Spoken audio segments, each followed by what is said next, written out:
Okay, let's talk about B2B, business to business stuff. There's this one thing, this kind of currency that pops up again and again as being way more important than almost anything else. And maybe that's not what you'd immediately jump to. It's trust. We all think we're pretty good at it, right? Building trust. But what if you could actually measure it, understand it better, Yeah. and really boost that skill? So today we're doing a deep dive. We've got a whole stack of insights here about trust, about rapport. And it's not just about closing some big company deal. This stuff, it shapes pretty much every connection you have in your whole life. We want to give you a shortcut, basically.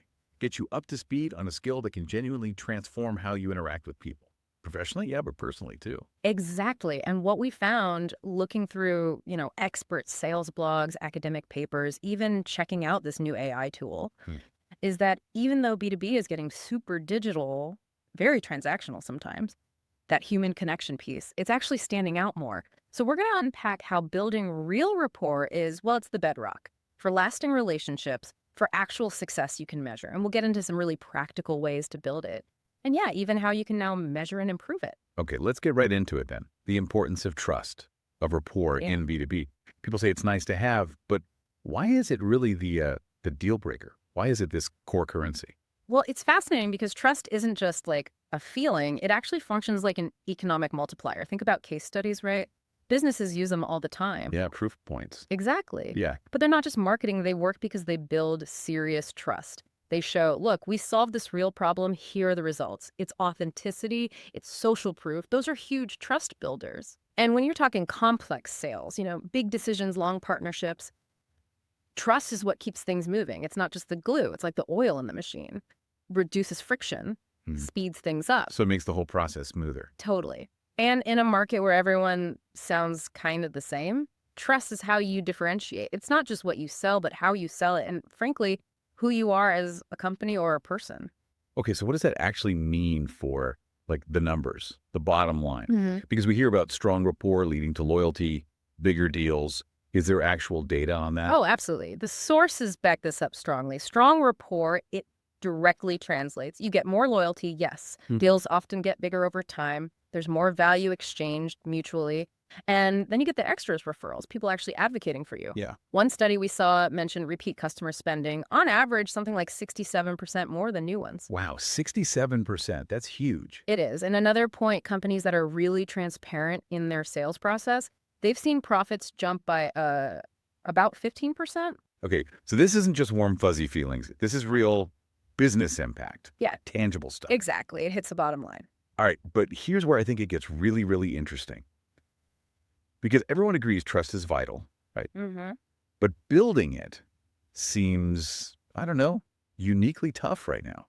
In this digital first world we're all in, my whole day is Zoom calls and Slack messages. You've hit the nail on the head. That's the paradox. Digital tools, they've given us incredible reach. We can connect with anyone, anywhere.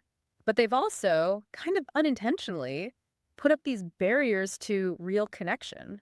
How so? Well, think about it. All those little cues you get in person, subtle body language, the little shifts in tone, just being in the same room, a lot of it gets lost online or gets misinterpreted. Yeah, you can't always read the room on a video call. Exactly. Plus, we're just drowning in information. Attention spans are shorter. You've even got different communication styles across generations mixing online. There was one stat that really jumped out. 78% of customers feel brands just don't understand them. Yeah. 78%. Wow. That's a lot. It is. It shows this kind of flattening of communication. It leads to misunderstandings. And it makes genuine human connection feel, well, rare and really valuable. Okay, so that's the challenge. Huge challenge. Yeah. How do we actually bridge that gap then? What did the sources say about how to build rapport, especially now? Right. So the good news is there are concrete strategies. And these aren't just for, sales calls. They apply pretty much anywhere connection matters. Okay, like what? Well, let's start with empathy. It's a word we throw around a lot. Yeah, definitely. But what does it mean practically? It's really the ability to genuinely get how someone else is feeling, to step into their shoes. And top performers, they don't just feel it. They use that understanding to anticipate needs, maybe objections the person hasn't even voiced yet. That builds incredibly strong bonds. And that translates outside of business too, presumably. Oh, completely. If you can genuinely understand what a friend is going through or really share in their excitement, that deepens the relationship massively.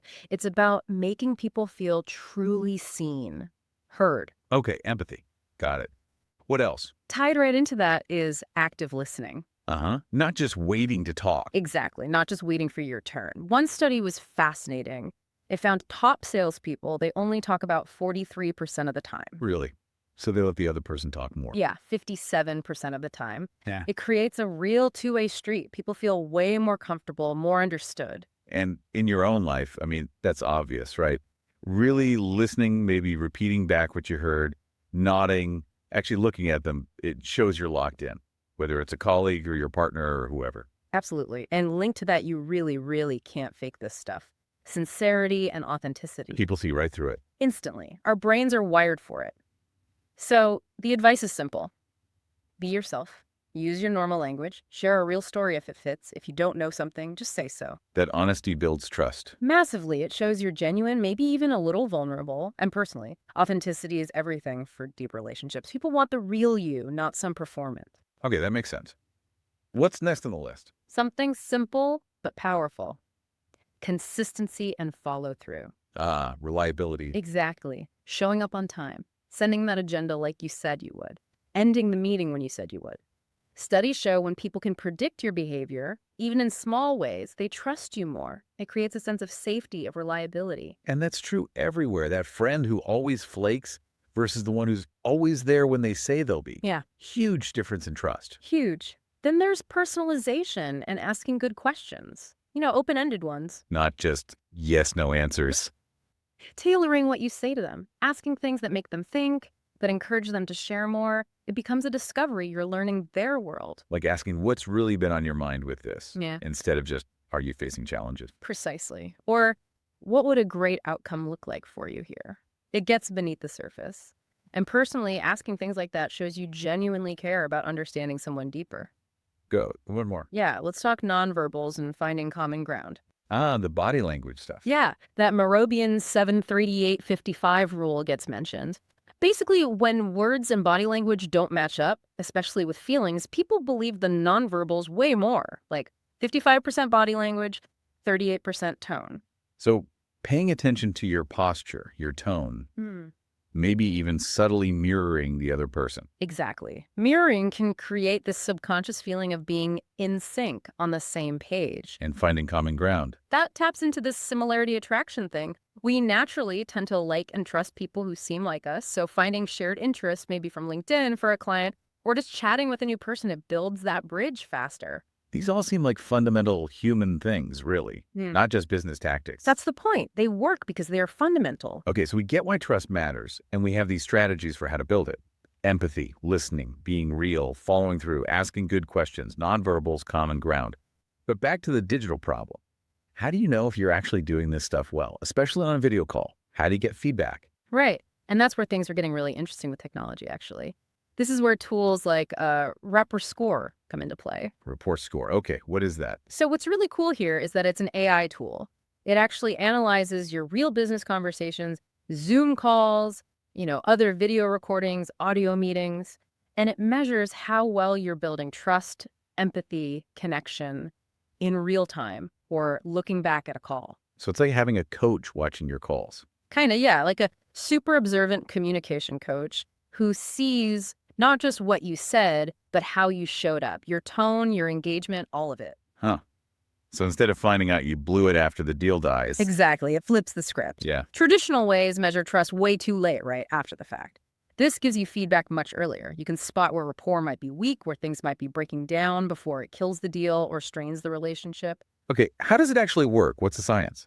Well, it's grounded in behavioral psychology, neuroscience, that kind of thing. The AI looks for those subtle cues we just talked about, like, is there mirroring happening? Is someone asking good follow-up questions? Are they reflecting the other person's emotion? Those are trust triggers. And it flags bad stuff too. Yeah, it flags rapport leakage, Things like interrupting too much, dismissive body language, maybe just not seeming engaged. You basically upload your call recording and it gives you a score, breaks it down, points out key moments, good and bad, and then offers specific suggestions on how to improve next time. Wow, okay. Is this actually being used? Like, are there real examples? Yeah, absolutely. We saw examples like acquisition entrepreneurs, people buying businesses. They learned where they were coming across as too transactional, basically just focused on the numbers. And using the feedback help them connect better. Exactly. Help them connect better. And apparently, some deals that were totally cold actually ended up closing. Interesting. Any others? Sales teams using it to coach themselves, improve that initial connection to shorten the sales cycle. Even founders pitching investors using it to gauge trust levels early on to make sure everyone's aligned. So it's taking these principles we talked about, empathy, listening, authenticity, and giving you data on how well you're applying them. Precisely. It's a practical, data-driven way to work on these very human skills. So if we zoom out a bit, Hmm. what's the big picture here? In this world of remote work and automation, Yeah. The big picture is that just automating everything, sending out mass emails, that's not enough anymore. Probably never was, but it's really clear now. Tools like this, like Rapport Score, they help you focus on what actually works. Genuine, authentic connection. And it's not about learning to be fake or like a robot. It's the opposite. It's about becoming more aware of how you naturally connect and doing it with more intention, backed by some actual data, becoming more effectively you. so what's the takeaway for someone listening? What does this mean for you? Imagine like walking into a really important conversation, a pitch, maybe a tricky negotiation, could even be a tough talk with family. Yeah. But you go in knowing your own style for building rapport. You've seen the data. You've maybe tracked how you're improving. You have confidence from something solid, not just a gut feeling. Mm-hmm. It kind of raises this question, doesn't it? What if this crucial soft skill, the one we always thought was unmeasurable, what if it could be measured and improved? Just like you track sales numbers or marketing clicks. It's a powerful thought. Because honestly, at the end of the day, B2B just doesn't fly without trust. And neither do most important relationships. You can have the slickest presentation, the most amazing data, but if the person across the table or across the screen doesn't feel seen, heard, understood, it just doesn't land. Yeah. People don't do deals with slide decks. Yeah. They do deals with people they trust. So if you're curious about this, if you want to see how you score, you can actually explore this. Simply visit appshortforapplication.rapportdojo.com. That's app.rapportdojo.com and take the quiz or upload your first call. Thank you.